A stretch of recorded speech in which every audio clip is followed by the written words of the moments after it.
So in Bluelock, you got your star-studded players like Isagi, Rin, Shido, barou, and then you got some Mickey Mouse players that you know shouldn't have made the cut. Fraudulent doesn't even begin for some of these guys. These are the worst of the worst, trash can players that don't belong on the team. So I decided to compile all of them and expose them for the frauds they are, starting with Itsuki Wakatsuki, the OG Nothing Burger, a generational talent in all the wrong ways. This is the golden boy for frauds in Bluelock. He is a perfect example of a bad player. Like, they be telling stories around the campfire about how bad he is. I'm willing to bet 50% of you don't know who he is, and if you do know him, good chance it's because I slander him in every single video, but it's for a great reason. I wouldn't despise someone like this if he wasn't a fraud. If we look at his position during the U20, he was the defensive midfielder for the team. And if you want to know what he defended,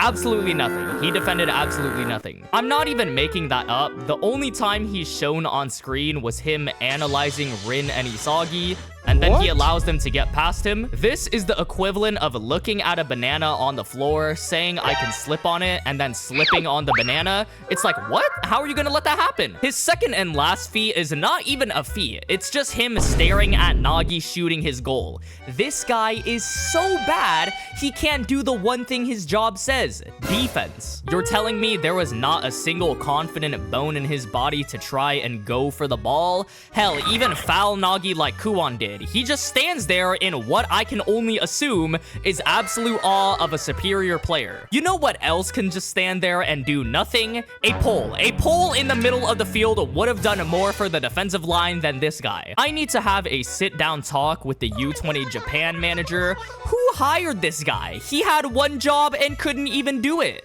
The person who vouched for Wakatsuki gotta be sabotaging the team. Halfway through, they subbed him out for Shido, which was his biggest contribution, getting subbed out of the game to put a better player in.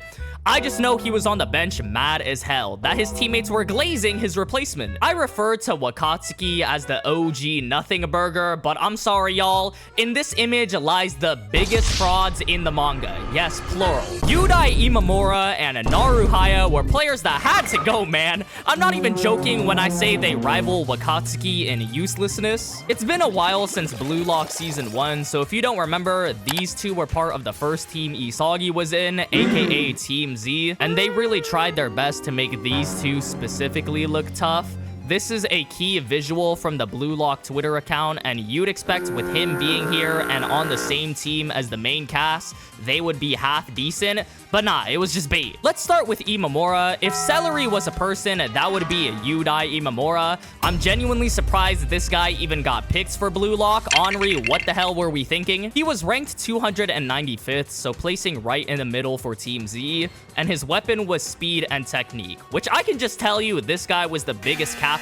These were not his weapons. Maybe it was speed because he was speed running his time on the show. All he did was have one failed tackle in the first selection, and that's all, folks. There is nothing more. The reason why he failed the tackle too was because he was too busy daydreaming about the Huz. You genuinely can't even make this up. Like, he wasted no time and just went for it. There wasn't an ounce of thought behind this play. At least Wakatsuki didn't do anything. Imamura tried to do something and it didn't even work. So we got one person who didn't do their job and one person failing their job. This is the type of performance that gets you picked last in dodgeball. Keep in mind, Imamura had 5 matches and his best play from all 5 matches was a failed tackle. Imagine being so sad you can't even get a single pass, a measly tackle. And speaking of being picked last, for the second selection, they had this sticks and stones team of Kuon, Iemon, and Imamura.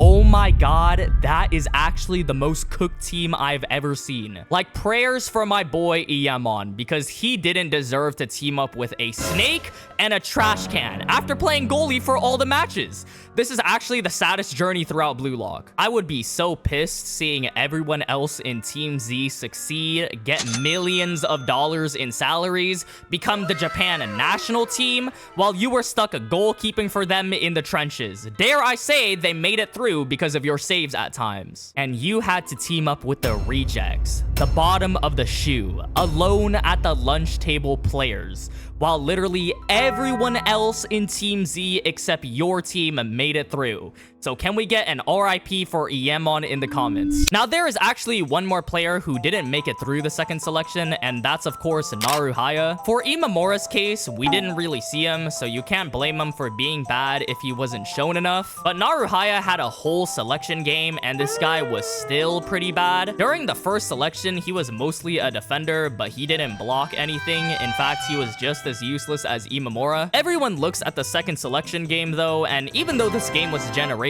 like Isagi learns off the ball, Naruhaya's sad backstory was actually proper development. His sad backstory doesn't help his sad performance, and yes, I say this all the time, but how you gonna miss 2 shots that would have won you the game? Right before this too was a training for goals specifically. You had to make 100 shots against the Bluelock man. How you fumble when you need it the most? His character is way more likable than anyone else on this list, but that doesn't change the fact that he's a fraud. He was talking a crazy before the match too, talking about some I wouldn't pick you to be on my team, and I chose to go against you, Isagi, because I could beat you. And then the match happens and he just becomes Barou's dog, fumbles 2 shots, gets his weapon stolen by his greatest op, and then gets eliminated. Now let's jump over to current times where we have an imposter in the top 23. Fukaku Gen is the greatest con artist in the history of Bluelock. How he managed to make it past the NEL is something Harvard's greatest minds still can't answer. His salary is the equivalent of throwing away money. He was previously part of the U20 team, so that means someone scouted him just like Wakatsuki, and he must have been a goalkeeping for a long time if he was scouted for the national team. He got beat by a day 1 goalkeeper. He only blocked a purposefully bad shot. He has a 14% save percentage. Aiku doesn't even remember his name. I feel like this is a character made by Kaneshiro, so we can all point and laugh and use him as a punching bag, because what do you mean he has 1 save from all his on-screen appearances? I gotta point this out too. Bachira would have scored in the U20 game if Sendo didn't block it. And then Hiyori would have scored in Ubers if Sendo didn't block it. Sendo, a forward, has a higher goal save percentage than a goalkeeper. Obviously, for plot reasons, we need 2 goalkeepers, but with Fukaku there, you might as well leave the goal open or put goddamn Bluelock man in there. There is not a single universe where Fukaku Gen is played over Gagamaru unless he is injured. I know he went through that Gyome Hashira training, so maybe it pays off and he proves me wrong. And in that case, I will be there no matter what to give you your props and roses. I will be first in line. But for now, you are a grifter fraud that should be replaced by Iemon. Alright, now this player is technically a fraud. He's kind of in this gray zone, but it's Nagi Seishiro. Post-Bastard versus Manshine. Now hold on. Let's put our thinking caps on for a moment. How are we gonna justify Nagi's performance in the NEL if we exclude the Bastard match? He gets stomped by Rin and doesn't score a goal, so his salary gets cut in half. But it's okay, people have bad games, so let's give him the benefit of the doubt. The next game though, Ubers wins with Sendo of all people scoring on you.